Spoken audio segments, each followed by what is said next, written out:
First of all, there was the hurricane.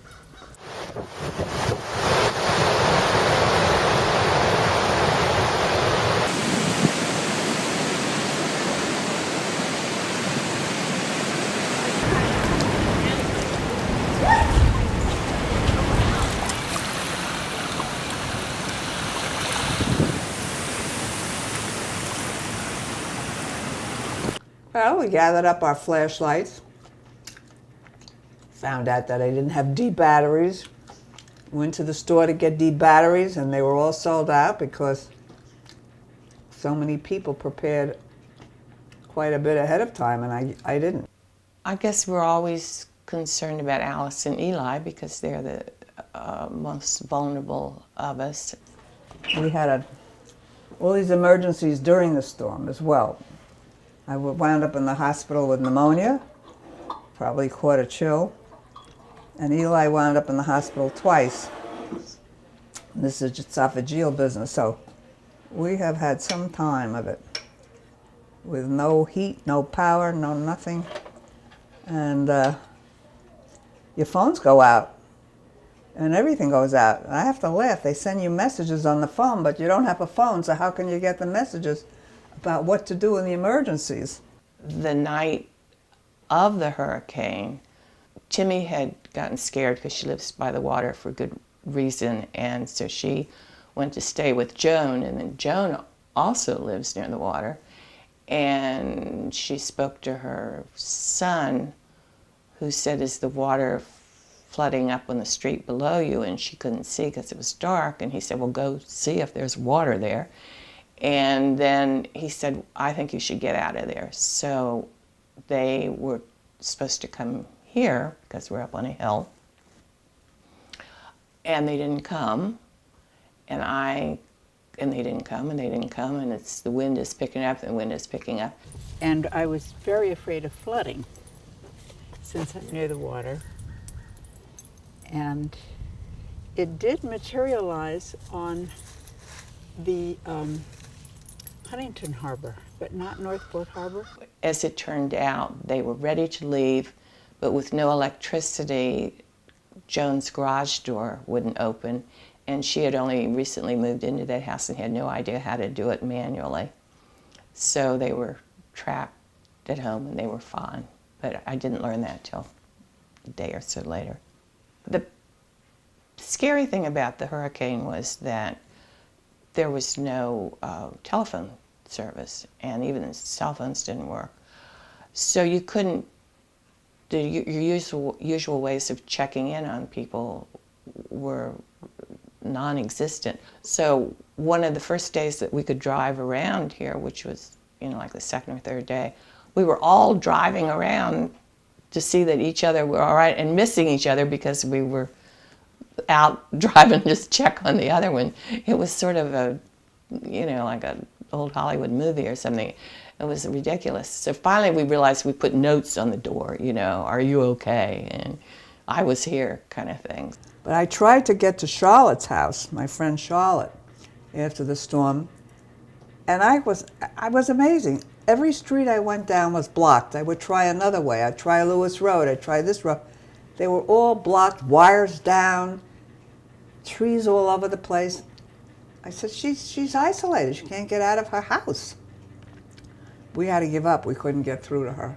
Oh, well, I didn't, when I set out, of course, I assumed that their part of the island was cleared like our part. Each part of the island was hit very differently. I mean, you could go just a few blocks away and there'd be no way to get through the streets. What about Millie's house?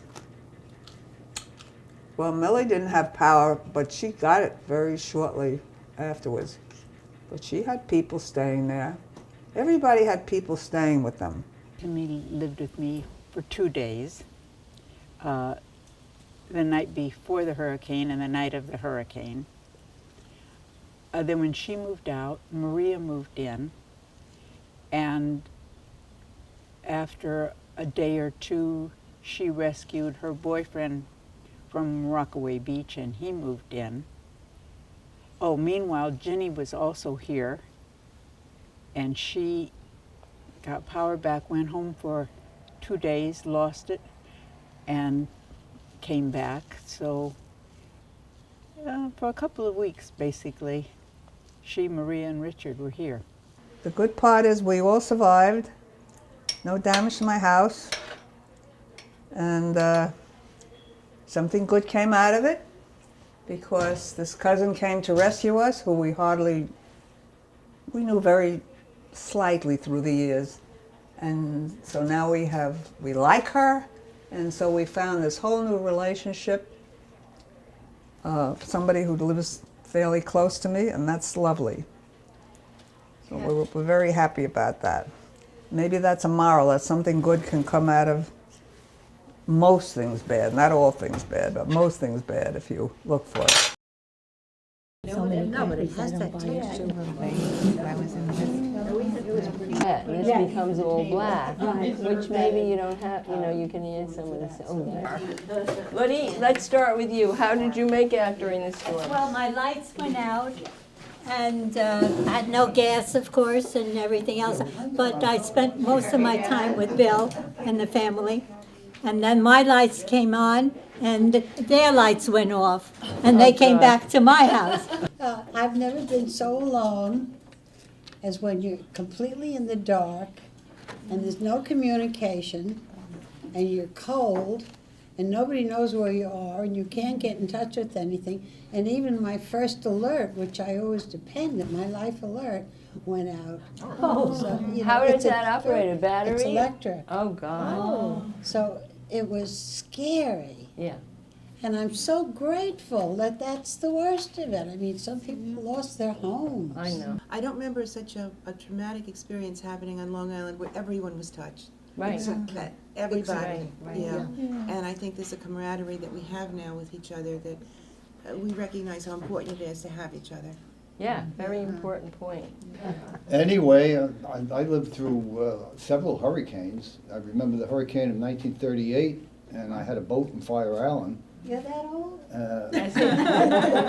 Bill and I are contemporaries, we've established. Anyway, this was by far the worst catastrophe that I think I have ever seen in my lifetime. Yeah, Well, we lost electricity for 14 days. excuse me. And you were all by yourself too? No, my daughter lives with me. Oh, right. And my biggest concern after about 8 days, my parrot. I was taking him under the covers with me to try to sleep with him, and afraid I wouldn't crush him. What about you, Connie? We were out for 13 days. Rollingwood, our little wooded development, has a lot of old oak trees, and some of the stuff was, I felt so badly for neighbors, There were a couple of houses that were literally split in two. You could see the tree hit the roof, and you could see the inside of their bedroom. So it was a horror, and a couple of them were obliterated. We were lucky in terms of the house itself, but when Ginny talked about the houses falling on each other, in the woods we have that. Then I found out from our insurance company that 2 massive trees on my neighbor's property knocked down some of ours. We're on a very small plot. We have 1/3 of an acre, but his trees knocked down our trees, and that because it's an act of God, they say that the person whose property the trees land on, you're responsible for clearing them, which I didn't know. Wow.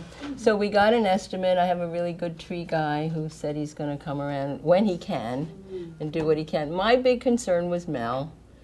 Because I figured, and we had offers from friends to go and stay with them, but he's sometimes so disoriented in the house himself, can't find the bathroom, that I figured that if we were lucky enough to be with other people who were also, our friend Millie had taken in other people, that he would be very, very mixed up. So where Ginny was going down with the parrot, I figured I'm going to stay in our house. It was exciting. I'm an old camper, so I thought, oh yeah, but the romance died after the first week.